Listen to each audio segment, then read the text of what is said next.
Ah, the dark and sinister world of internships, failed mortgage applications, and broken answering machines. What? Oh, and adultery and murders too. This is 1998's Extramarital.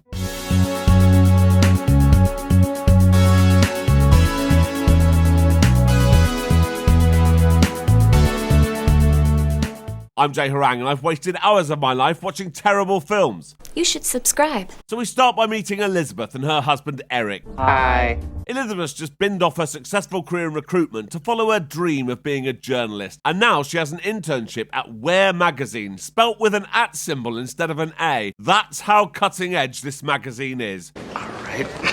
Elizabeth has an important meeting today and she's on a flight to San Francisco. The stranger sat next to her is Anne. Hi. Hello. How are you? Oh, I'm fine. That was a bit weird. But anyway, after that exchange, they're best friends. Oh, you're my best friend. I'm not trying to be funny there. She's referred to in the plot description as her best friend. Anyway. Looks like it's going to be a short flight. What? Looks like it, yes. It's from LA to San Francisco. What a stupid thing to say. Anyway, Elizabeth is in San Francisco to interview this guy who's been implicated in a sex scandal. When she gets there, he's like, yeah, there's no story here. It's all nonsense. So that hasn't worked out, has it? No. Her return flight has been cancelled due to the fog, so she checks into this hotel. Coincidentally, Anne and Bob, who Elizabeth assumes is Anne's husband, are staying at the same hotel, and they invite her to join them for a nightcap. I hate it when people say that, but this isn't about me, is it? No, it's not. Elizabeth agrees, but it seems she instantly regrets it when Anne and Bob are putting on quite the public display of affection at the restaurant. When Bob goes for a shit... I didn't realize your husband was joining you up here. Oh, he's not my husband. When Bob gets back from the table, the sickening display continues. Let's hope he's remembered to wash his hands. Ew! Elizabeth is clearly uncomfortable being around her new best friend's extramarital affair, and Anne and Bob seem to really want to rub it in her face. When they get upstairs to their room, they start at it before they've opened the door, even though Elizabeth is 10 feet away from them. To make matters worse, they're in the room next door, so Elizabeth has to listen to the entire thing. But hang on, it looks like she's enjoying it. We don't actually see Elizabeth rubbing well. Oh, sorry, yes we do. Good.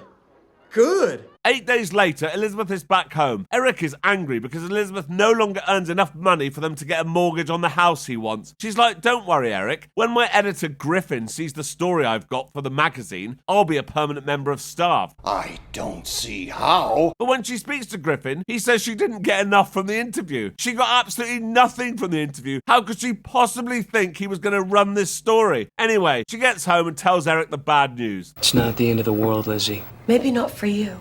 Later, Anne calls her and Elizabeth decides to ask her questions about her affair with Bob. Have there been others like Bob? God, no. I wasn't looking, you understand. It just happened. Oh, God, I can't believe I'm telling you all this. So that gives Elizabeth an idea for her next story. She thinks readers will be really interested in Anne's affair, even though nobody knows who she is. Anatomy of an affair. A first-timer. The virgin adulteress. The virgin adulteress. That's good. Very good. Really? I suppose it's marginally better than an interview where the guy told her to piss off. It is. Griffin's like, get me the first draft in 2 weeks, or you're sacked. Okay. When she tells Eric about her new assignment, he's worried that it might get Elizabeth interested in having an affair of her own. She's like, you need to be more supportive, Eric. The next day, she goes to meet Anne. Anne's like, yeah, this affair is brilliant. Bob is so good at sex. The other day, I made him wear a mask of my... one of my favourite actors during sex. Yeah, she did. And I'm not sure how this was a good thing. He looked like Michael Myers. True. The next few minutes of the film are essentially Elizabeth questioning her marriage and Anne convincing her to have an affair. One night, Anne decides to call Elizabeth just before sex with Bob. She leaves the phone off the hook so Elizabeth can hear everything on her answering machine when she gets home. Oh look, Bob's wearing the film star mask again. Well, if it isn't Mr. Movie Star.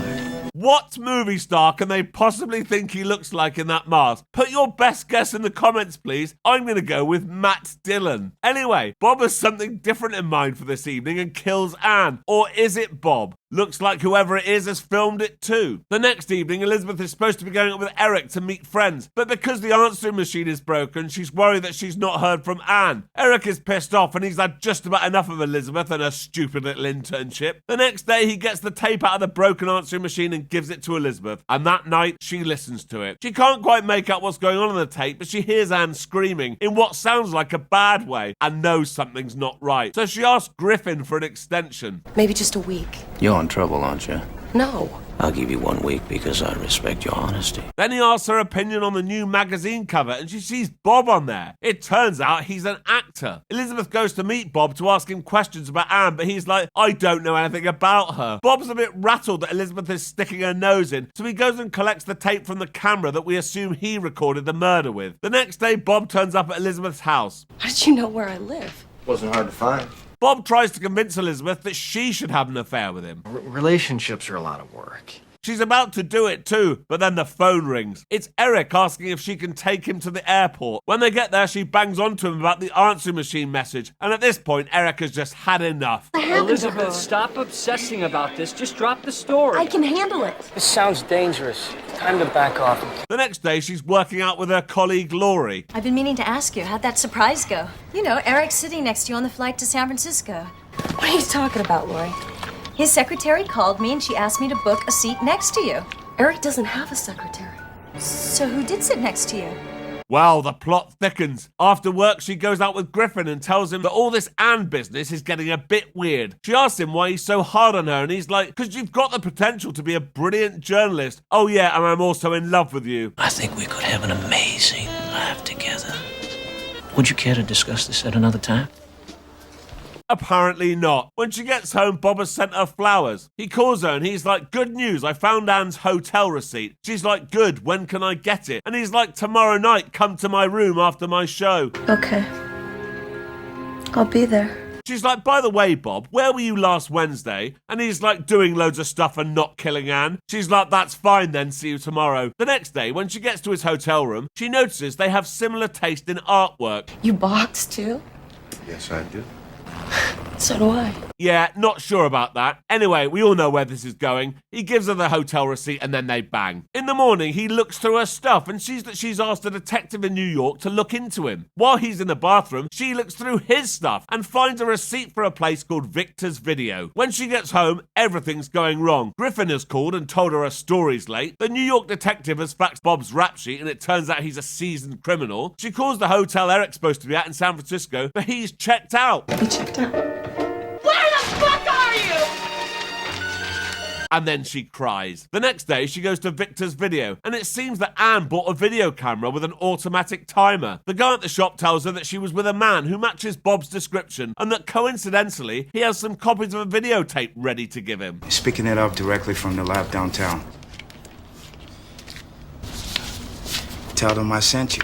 She tells Griffin she needs another day and that she's following Bob to this warehouse. At the warehouse, she hears him arguing on the phone and he sees that she's followed him. He chases her, but she manages to get away. Later that night, Eric gets home and sees the flowers that Bob sent her. She goes up to Bob's apartment to see if she can get hold of the tape, but finds Bob beaten up on the floor. Oh dear.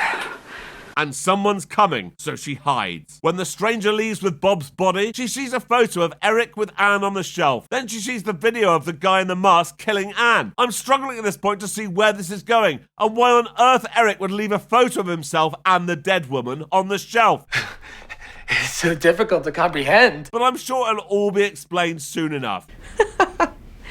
Griffin comes to pick her up and she tells him what's going on. Oh no, look, Griffin's ring is just like the one on the hand of the guy that killed Anne in the video. Yes, of course. Now things are beginning to make sense. It's not true. He takes her to his apartment and explains everything to her and the audience. You see, Anne was his wife and she was planning to destroy him. Oh, I see.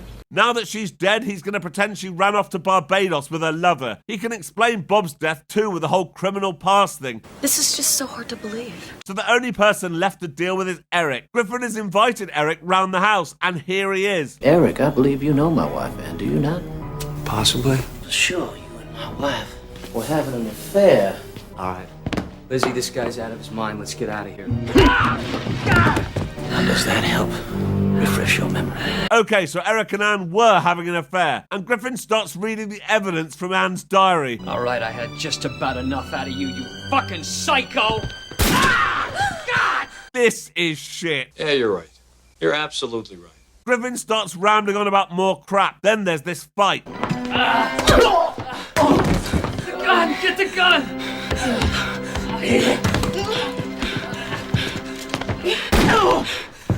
1 year later, we find out that Elizabeth is a successful author and has a best-selling book called Extramarital about all this business. Griffin didn't actually die and apparently escaped from the sanatorium 2 weeks ago, so she imagines everyone at her book signing is him, but it isn't, and that's the end of the film. So until next time. Thank you for watching. If you enjoyed this, please like and subscribe and check out this other video. Thank you.